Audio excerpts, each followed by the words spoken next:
अच्छे लोगों के साथ हमेशा बुरा क्यों होता है? वहीं जो लोग बुरे कर्म करते हैं और अज्ञान की राह पर होते हैं वो खुशहाल दिखते हैं। श्री कृष्ण ने इसका जवाब गीता में दिया है। हे अर्जुन, आपने महसूस किया होगा कि जो लोग अच्छे कर्म करते हैं वो परेशान रहते हैं, वहीं जो बुरे कर्म करते हैं वो खुशी से रह रहे होते हैं। अच्छे कर्म करने वाले परेशान होते हैं कि आखिर उन्हें इतनी परीक्षा क्यों देनी पड़ रही है, जबकि जो अधर्म की राह में हैं वो खुश हैं और जिंदगी का लुत्फ उठा रहे हैं। अगर आपके मन में भी ये सवाल आया है तो आज हम आपको इसका जवाब देंगे। ये जवाब वो है जो भगवत गीता में लिखा है और श्री कृष्ण ने अर्जुन को दिया था। भगवत गीता में वर्णित कथा के अनुसार जब भी अर्जुन के मन में कोई दुविधा होती थी तो वो श्री कृष्ण के पास पहुंच जाते थे। एक बार की बात है, अर्जुन भगवान श्री कृष्ण के समीप आकर कहा कि वो दुविधा में हैं और इसका जवाब वो श्री कृष्ण से चाहते हैं। श्री कृष्ण ने पूछा कि क्या सवाल है? अर्जुन ने कहा, मुझे ये जानना है कि अच्छे लोगों के साथ हमेशा बुरा ही क्यों होता है, वहीं बुरे लोग खुशहाल दिखते हैं। अर्जुन के मुंह से ऐसी बातें सुनकर श्री कृष्ण मुस्कुराए और कहा, मनुष्य जैसा सोचता है और महसूस करता है वैसा कुछ नहीं होता है, बल्कि अज्ञानता की वजह से वो सच्चाई नहीं समझ पाता है। अर्जुन उनकी ये बात समझ नहीं पाए। इसके बाद श्री कृष्ण ने क्या कहा वो जानते हैं। श्री कृष्ण ने अर्जुन से कहा, पार्थ, मैं तुम्हें एक कथा सुनाता हूं, उसे सुनकर तुम समझ जाओगे कि हर प्राणी को उसके कर्म के हिसाब से ही फल मिलता है। प्रकृति हर किसी को अपनी राह चुनने का मौका देती है। अब वो मनुष्य की इच्छा पर निर्भर करता है कि उसे धर्म की राह चुननी है या अधर्म की। कथा शुरू करते हुए श्री कृष्ण ने कहा, एक नगर में दो पुरुष रहा करते थे। एक पुरुष व्यापारी था जिसके जीवन में धर्म की बहुत महत्ता थी। वो पूजा पाठ में यकीन रखता था।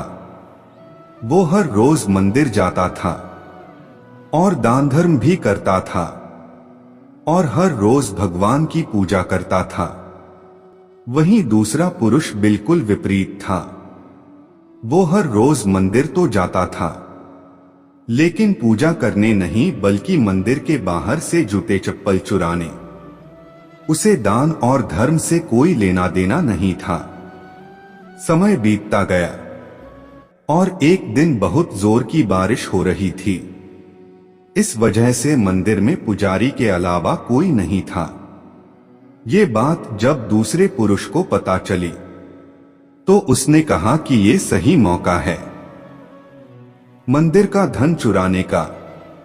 पंडित से नजर बचाकर उसने मंदिर का सारा धन चुरा लिया। उसी समय धर्म कर्म में विश्वास रखने वाला व्यक्ति भी मंदिर पहुंचा। दुर्भाग्य से मंदिर के पुजारी ने उसे ही चोर समझ लिया और चिल्लाने लगे। वहां लोग एकत्र हो गए और उसे बहुत मारा। किसी तरह वो बचते बचाते वहां से निकला तो दुर्भाग्य ने उसका साथ वहां भी नहीं छोड़ा। मंदिर के बाहर वो एक गाड़ी से टकरा गया और घायल हो गया। फिर वो व्यापारी लंगड़ाते हुए घर जाने लगा तो रास्ते में उसकी मुलाकात उस पुरुष से हुई जिसने मंदिर से धन चुराया था। उसने कहा, आज तो मेरी किस्मत चमक गई। एक साथ इतना सारा धन मिल गया। ये सब देखकर उसे बहुत बुरा लगा और उसने अपने घर से भगवान की सारी तस्वीरें निकाल दी। कुछ सालों बाद दोनों की पुरुषों की मृत्यु हो गई। मरने के बाद जब दोनों यमराज की सभा में पहुंचे और भले पुरुष ने दूसरे व्यक्ति को देखा तो उसे बहुत गुस्सा आया।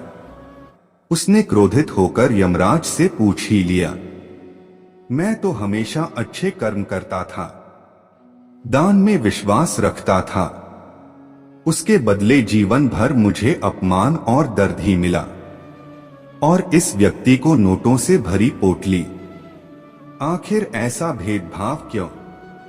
इस पर यमराज ने कहा, पुत्र तुम गलत समझ रहे हो। जिस दिन तुम्हारी गाड़ी से टक्कर हुई थी वो दिन तुम्हारे जीवन का आखिरी दिन था, परंतु तुम्हारे अच्छे कर्मों की वजह से तुम्हारी मौत सिर्फ एक छोटी से चोट में बदल गई। तुम इस दुष्ट व्यक्ति के बारे में जानना चाहते हो। दरअसल इसके भाग्य में राजयोग था, मगर इसके कुकर्मों और अधर्म की वजह से वो सिर्फ एक छोटी सी धन की पोटली में बदल गया। कथा सुनाने के बाद श्री कृष्ण अर्जुन से कहते हैं, पार्थ क्या अब तुम्हें तुम्हारे सवाल का जवाब मिल गया? ऐसा सोचना कि भगवान तुम्हारे कर्मों को नजरअंदाज कर रहे हैं, ये बिल्कुल भी सत्य नहीं है। भगवान हमें कब क्या किस रूप में दे रहा है मनुष्य को समझ में नहीं आता है, मगर आप अच्छे कर्म करते रहें तो भगवान की कृपा हमेशा बनी रहती है। इसलिए अपने अच्छे कर्मों को बदलना नहीं चाहिए, क्योंकि उसका फल हमें इसी जीवन में मिलता है। इसलिए मनुष्य का फर्ज है कि वो हमेशा अच्छे कर्म करते रहें, क्योंकि श्री कृष्ण ने गीता में भी बताया है कि किसी के द्वारा किया गया कर्म बेकार नहीं जाता है, चाहे वो अच्छा हो या बुरा।